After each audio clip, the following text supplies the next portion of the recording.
আলাইকুম বিসমিল্লাহির রহমানির রহিম ইয়া কানা আবুদু ওয়া ইয়া কানাস্তাইন। পবিত্র ঈদুল আজহা শেষ। আমরা কি কখনো যারা মধ্যবিত্ত আছে তাদের খবর নিছি? যারা কুরবানি দিছি নেই। যারা গরিব, যারা নিম্নপদস্থ আছে তারা কিন্তু কুরবানির মাংস ঠিকই পাইছে।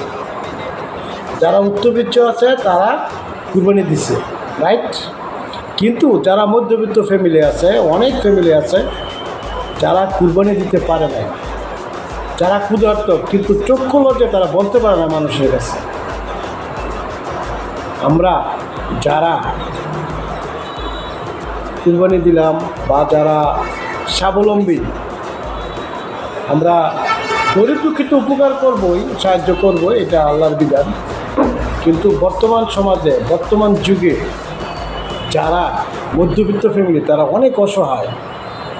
তারা চক্ষু লজ্জায় কারোর কাছে বলতেও পারে না, সাহায্য চাইতে পারে না, বা মনের কষ্টটা তারা বলতে পারে না, প্রকাশ করতে পারে না মানুষের সাথে।